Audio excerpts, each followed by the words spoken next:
The invitation sat on our kitchen counter for 3 days before she finally brought it up. Not to me directly, mind you.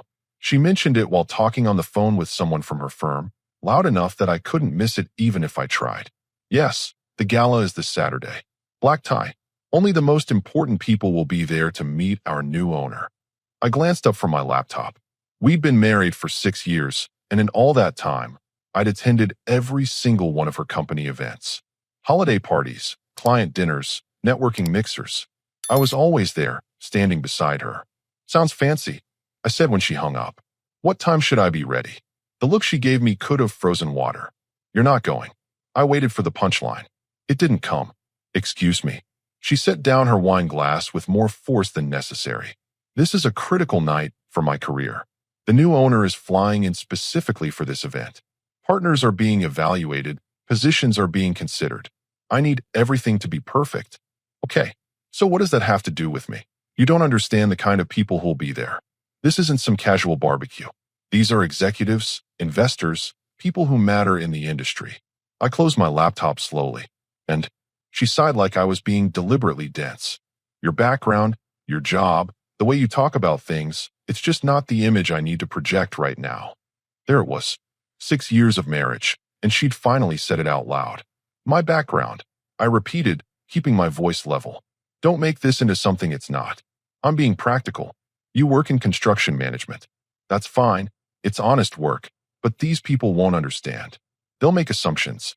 I can't afford that kind of judgment when I'm being considered for senior partner. So I'm an embarrassment. Stop twisting my words. I'm saying this event is important, and I need to focus on making the right connections without worrying about complications.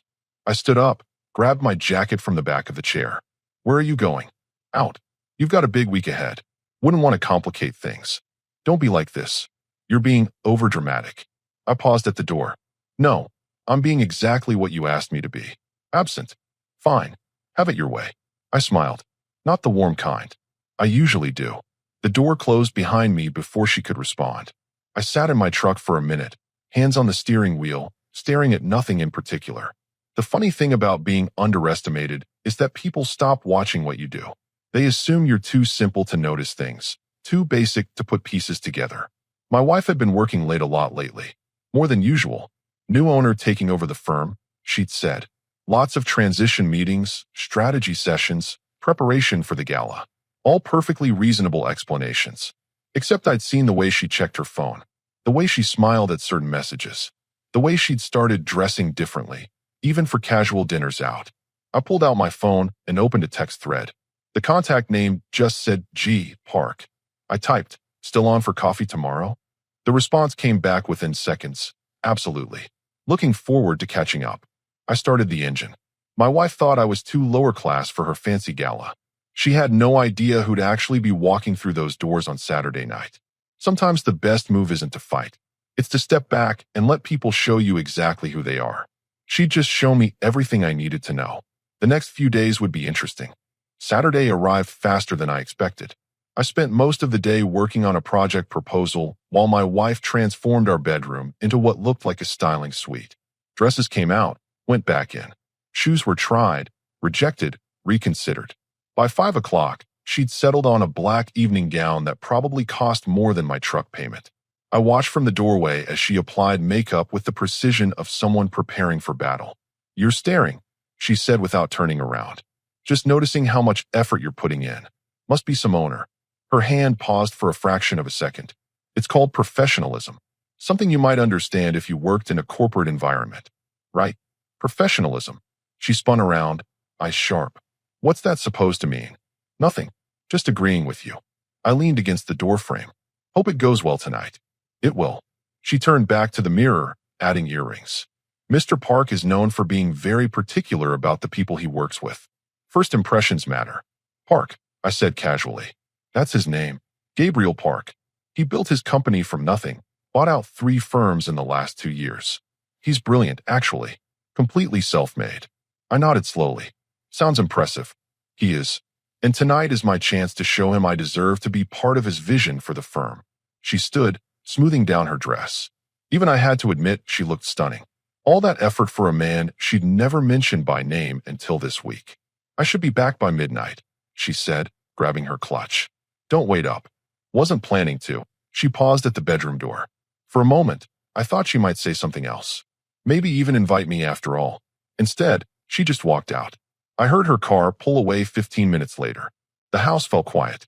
I waited another 10 minutes, then pulled out my laptop. Finding information isn't hard when you know where to look.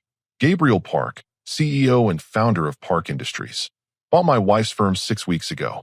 Before that, he'd acquired 2 others in the same sector. I scrolled through images from his previous company events. There he was, accepting an award, speaking at a conference, standing with his acquisition team. And there, in one photo from 8 years ago, was something most people wouldn't notice. A community center ribbon-cutting ceremony. Park was holding oversized scissors, smiling next to a woman holding a plaque. The caption read, "Local businessman credits construction manager for project completion ahead of schedule." That construction manager was me. 8 years ago, Park was nobody. He had a vision and a loan he could barely afford.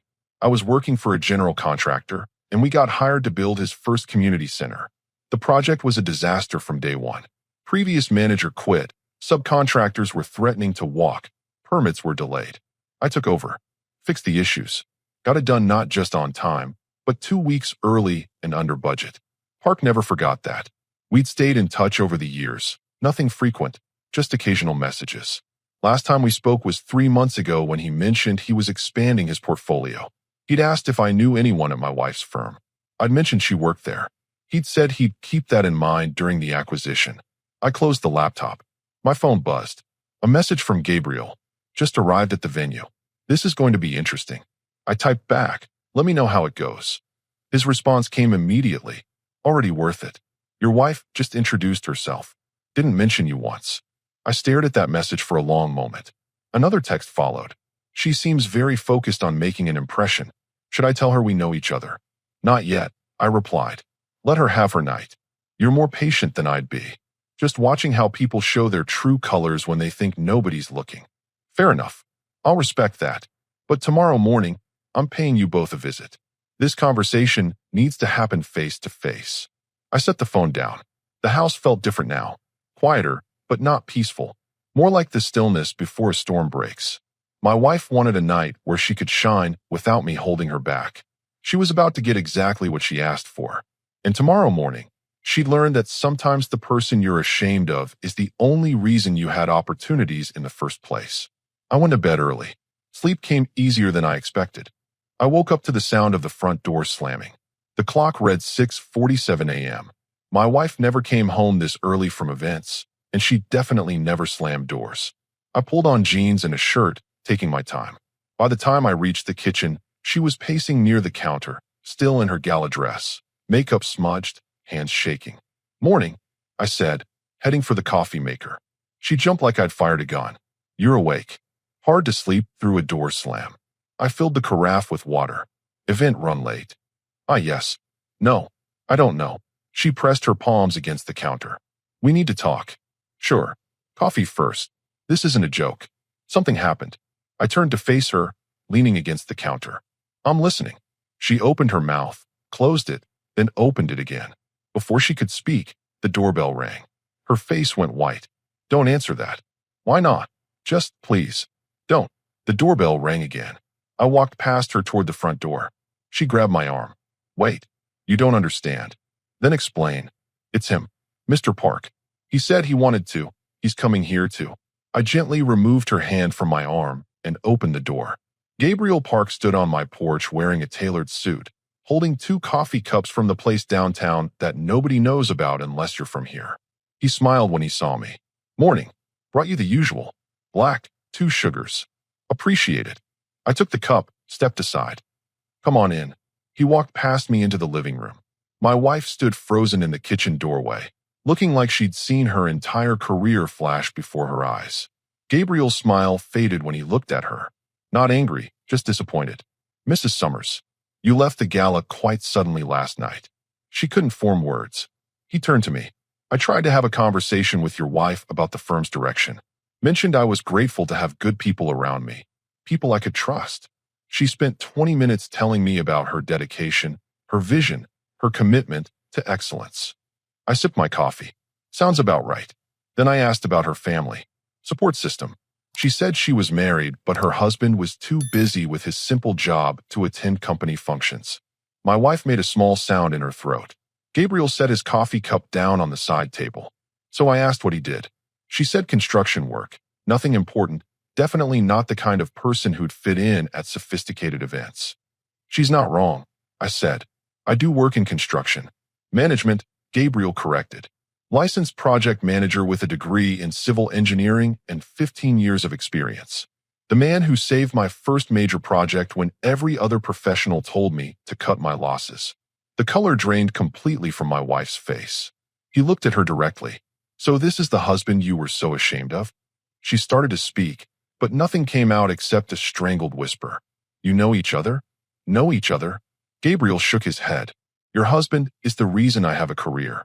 That community center everyone said couldn't be finished? He made it happen. When I expanded into commercial real estate, who do you think I called for advice on contractors? When I needed someone trustworthy to consult on building acquisitions, who helped me? I stayed quiet, watching her process this. Last night, Gabriel continued, while you were networking and avoiding any mention of your husband, I was planning to announce a new division focused on property development. I was going to ask if your husband might consider joining my team as a consultant, maybe even full-time. He picked up his coffee cup again. But after hearing how you talk about the man who apparently isn't good enough to be seen with you in public, I'm reconsidering whether someone with your values belongs in my organization at all. My wife's legs seemed to give out. She sat down hard on the nearest chair. Gabriel looked at me. I'll let you two talk. But I meant what I said about that consulting position. The offer stands, regardless of other circumstances. I'll think about it, I said. He nodded, shook my hand, and walked to the door. Before leaving, he glanced back at my wife. The partners' meeting is Monday morning. I suggest you do some serious thinking this weekend about what actually matters to you. The door closed behind him. The house went silent except for the sound of my wife trying not to cry. I finished my coffee. So, you were saying we needed to talk. She sat there for a full minute before she could even look at me. When she finally did, tears were streaming down her face, but I felt nothing. No satisfaction, no anger. Just a hollow exhaustion that comes from watching someone reveal exactly who they've been all along. You knew, she whispered, her voice barely audible. You knew he'd be there. You knew who he was. I walked to the sink and rinsed out my coffee cup, taking my time. The hot water ran over my hands, and I focused on that simple sensation instead of the chaos behind me. I knew Gabriel bought your firm, yes. He mentioned it about 3 months ago when we had lunch. You had lunch with him? When? Back in September. He was in town looking at properties for potential acquisition.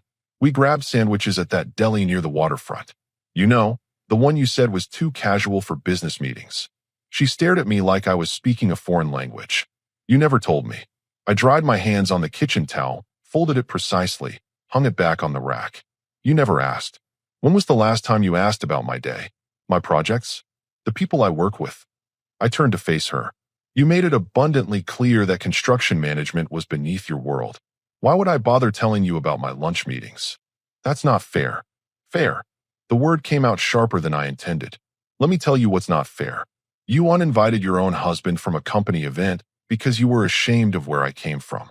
You stood in a ballroom full of strangers last night and pretended I didn't exist. You told your new boss that I was too simple, too lower class, too embarrassing to be seen with you. What part of any of that is fair? She wiped at her eyes, smearing black mascara across her carefully made-up face. The expensive makeup from the gala now looked like war paint after a lost battle. I was trying to protect my career. You don't understand the pressure I'm under. Protect your career by destroying your marriage? That's your strategy. Don't be so dramatic. I never said I wanted to end our marriage. You didn't have to say it. I grabbed my keys from the counter, the metal cold against my palm. Actions tell the truth when words lie. And your actions last night told me everything I needed to know about where I stand in your priorities. Where are you going? Panic crept into her voice. Out. You've got a big decision to make before Monday morning, and apparently I'm not sophisticated enough to help you think it through. Stop it. Stop throwing my words back at me like that. I paused at the kitchen doorway, turned to look at her. Really look at her. The woman I'd married 6 years ago had believed in partnership, in building something together. This woman sitting in front of me, still wearing last night's gala dress, looked like a stranger. Those were your exact words. I'm just making sure you hear them the same way I did when you said them. Maybe then you'll understand why I can't just pretend this didn't happen. I'm sorry, all right? I'm sorry. I panicked. The promotion, the partnership track, the pressure from senior management. I just wanted everything to be perfect for once. And I was the imperfection you needed to hide away. No. Yes. I don't know anymore. She stood up, swaying slightly in her heels. She grabbed the counter for balance. Can we please just sit down and talk about this like adults? We are talking. The problem is you're still not hearing what I'm actually saying to you.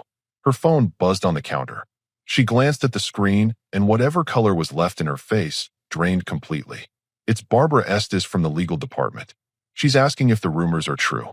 What rumors? Her hands trembled as she unlocked the phone and started scrolling. That Mr. Park is reconsidering the entire partnership track. That he wasn't impressed with how certain people conducted themselves at the gala. That he's questioning whether some associates have the character necessary for senior positions. I leaned against the doorframe, arms crossed. Sounds like a reasonable concern for someone building a leadership team. She scrolled faster, her breathing getting shallower. There's more. Thomas Bailey from Acquisitions says Park gave a speech at the end of the night about family values and personal integrity. That he expects everyone in his organization to demonstrate those principles, not just talk about them. That people who can't respect their own families shouldn't be trusted to represent his company. Makes sense to me. You don't understand. She looked up at me, genuine terror in her eyes now. If I lose this partnership, everything I've worked for over the last 8 years is gone. The late nights, the weekends, the sacrifices, all of it, gone. Then maybe you should have thought about that before you decided I wasn't worth mentioning to the one person who could make or break your career. She threw her phone onto the counter hard enough that it skidded across and nearly fell off the other side. What do you want from me? You want me to get on my knees and grovel? You want me to beg for forgiveness? Fine. I'm begging. Please help me fix this mess. I walked slowly back to the counter, stood directly across from her, close enough to see every smudged line of mascara, every crack in the facade she'd built. Fix what exactly? Your career trajectory or your marriage? Because I'm getting the distinct impression you still think those are the same thing. Both. Either. I don't know what I'm supposed to say anymore. Here's what I know, I said quietly, each word deliberate. For 6 years, I supported every single decision you made. Every late night at the office, I picked up dinner on my way home. Every weekend conference, I handled everything here alone. Every networking event and company party, I showed up in my best suit, smiled until my face hurt, and made small talk with people who looked at me like I was the help you hired for the evening. And I did all of that because I genuinely believed we were partners building a life together. We are partners. No, partners don't get hidden in closets. Partners don't get described as complications that need to be managed. Partners don't get told they're not polished enough, not sophisticated enough, not good enough to be seen standing next to you in public. She covered her face with both hands, her shoulders shaking. I messed up. I know I messed up badly. Just tell me how to fix it, and I'll do it. That's not my responsibility anymore. You made a conscious choice last night when you walked out that door. Now you get to live with the consequences of that choice. What does that even mean? I grabbed my jacket from where I draped it over the back of the chair. It means Gabriel's job offer is looking better every minute. New consulting position, good compensation package, flexible hours, and most importantly, working alongside someone who actually respects what I bring to the table. Her eyes widened. You're actually considering taking a job with my boss. Why wouldn't I? You just spent the entire last week making it crystal clear that I don't fit into your carefully curated professional world. Maybe it's time I stop trying to squeeze myself into your box and start building something where I'm actually valued. This is crazy. You can't be serious right now. I'm completely serious. My phone buzzed in my pocket.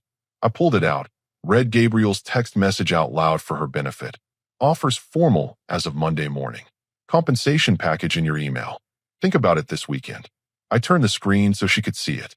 Senior consultant position for property acquisition and development. Salary nearly double what I make now. Benefits, company vehicle, the works. All from someone who sees me as an asset instead of a liability he needs to hide. She stared at the phone, then at me. You're really going to do this? You're going to work directly with the man who controls my entire career path. Why wouldn't I? According to you, my current job is nothing important anyway.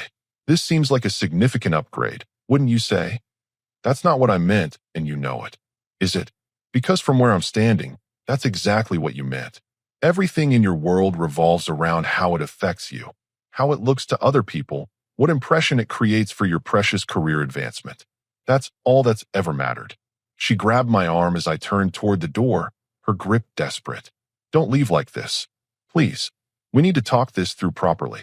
I looked down at her hand on my sleeve, then back up at her face. 6 years of memories flashed through my mind in an instant. The good times felt like they belonged to different people. You left me standing in this house alone last night, while you went to impress a man who already knew exactly who I was and what I'd done for him. You left this marriage the moment you decided I wasn't good enough to be seen with you. I'm just finally catching up to where you've already been for a while now. I gently but firmly removed her hand from my arm and walked toward the door. Where are you going? She called after me. To think. Alone. Which is apparently how we both do our best work these days. I pulled the door open and stepped out into the cool morning air. Behind me, I heard her collapse back into the chair, the sound of genuine sobs finally breaking through. I closed the door quietly. No slam, no drama. Just a soft click that somehow felt more final than any loud gesture could have been. I spent the rest of Saturday at a coffee shop across town, the kind of place that doesn't ask questions when someone sits in the corner booth for hours with just a laptop and refills.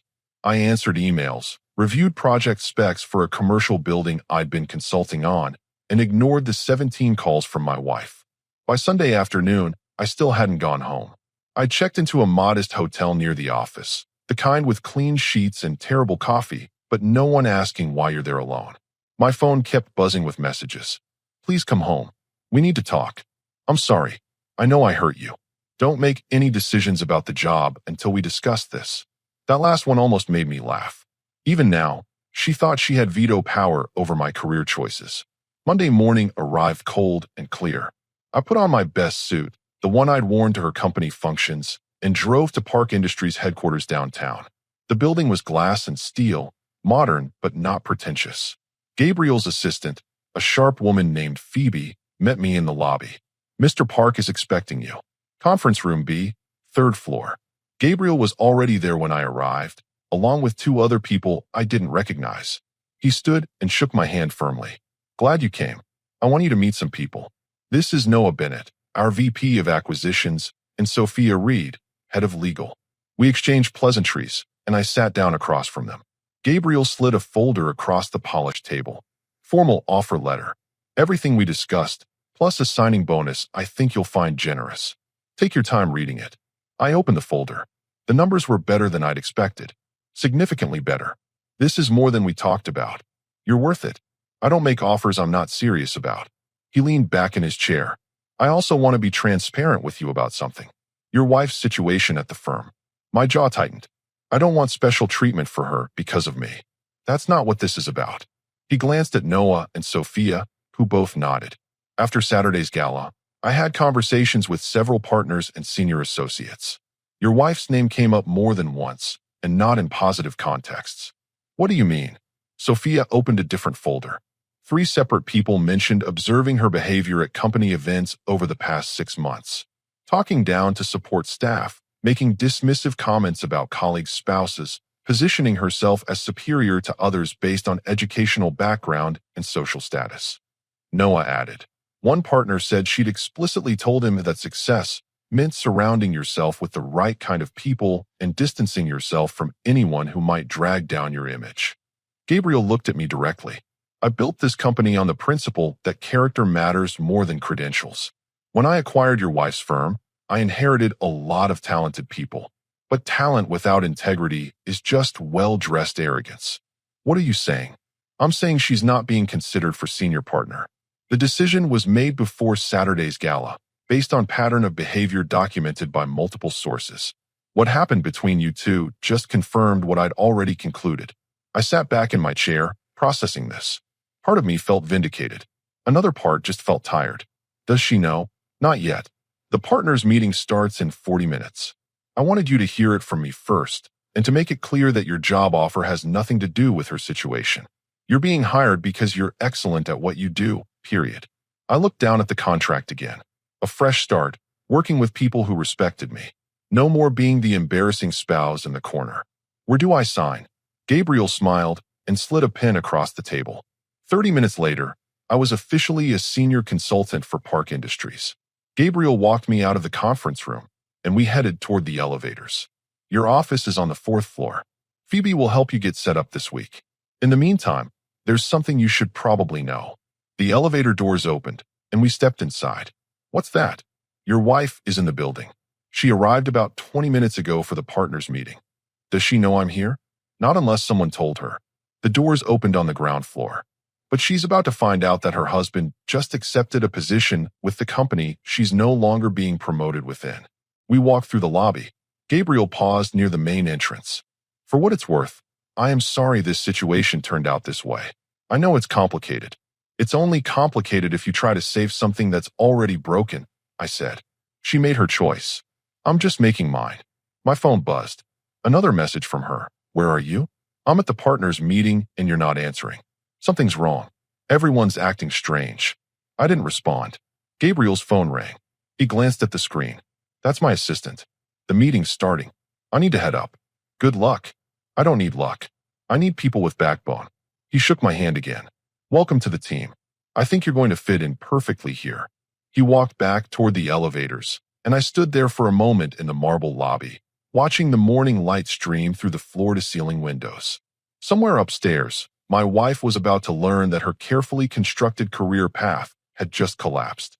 And somewhere in this same building, I was about to start a new chapter where I wasn't the liability someone needed to hide. My phone rang. Her name flashed on the screen. I let it go to voicemail. Then it rang again immediately. And again. On the 4th ring, I answered. Yeah. Where are you? Her voice was strained, frantic. Why aren't you home? I've been calling since yesterday. I've been busy. Busy with what? We need to talk about Saturday. About everything. I don't think there's much left to talk about. Don't say that. Please. Just come home so we can figure this out together. In the background, I heard a voice calling her name. Mrs. Summers, the meeting is starting. I have to go, she said quickly. But please, just stay where you are. Don't make any big decisions until we talk. Promise me. Too late for that. What? What does that mean? It means I already made my decision. You'll find out soon enough. What are you talking about? What decision? Ask your boss. He'll explain everything. I hung up before she could respond and turned off my phone. Through the lobby windows, I could see the city stretching out in every direction, full of possibilities I'd never allowed myself to consider before. For the first time in years, I felt like I could breathe. 2 weeks into my new position, Gabriel called me into his office. Your wife submitted her resignation this morning. I set down my coffee. She quit. Effective immediately. HR found she'd been job hunting for weeks. Already had an offer from Trujillo and Associates. He leaned back. The gala wasn't about impressing me. It was about networking for her exit. Everything clicked. She'd been planning to leave all along. I was just collateral damage. Take the afternoon, Gabriel said. Deal with what you need to deal with. I drove to the house. Her car sat in the driveway. Inside, she was at the dining table surrounded by papers, looking exhausted. You came, she said quietly. I didn't sit. We need to finish this. I have a new job. Senior partner at Trujillo. Better title, better money. Good for you. She flinched. Stop talking to me like a stranger. Aren't we? I pulled an envelope from my jacket. Divorce papers. Fair split, no drama. Have your lawyer review them. Her hand shook, taking the envelope. So that's it. You made your choice at that gala. You wanted freedom to build your empire without me holding you back. Now you have it. I loved you. Maybe. But you love the image more. You can't have a partner and a prop. You picked which mattered. I moved toward the door. This isn't revenge. This is me choosing dignity over fixing something you broke when you decided I wasn't enough. I never said that. You didn't need to. Your actions were loud enough. 3 months later, the divorce was final. Clean, quick, exactly as outlined. I'd moved into a townhouse, thrown myself into Gabriel's projects. We'd acquired 2 properties and broken ground on a development I was leading. One evening, Gabriel and I met for drinks. After covering business, he raised his glass. To new beginnings. To people who see value instead of liabilities, I replied. Your ex-wife contacted me last week, he said casually. Asked about openings at Park Industries. I nearly choked. Seriously? Said she'd made mistakes and wanted to work somewhere with better values. He swirled his drink. I told her we had no appropriate positions. That my company values people who lift others up, not tear them down. That the best hire I'd made was someone she tried to hide. You said that. Every word. He smiled. Life's too short for people who measure worth by status. We finished our drinks and parted ways. I drove home to my townhouse, to a space entirely mine. My phone buzzed. Unknown number. I'm sorry for everything. I hope you're happy. I stared at it, then deleted it. Some conversations are already over. I went to bed knowing tomorrow I'd wake up to work I enjoyed, people who respected me, and a life built on my own terms. That was more than enough.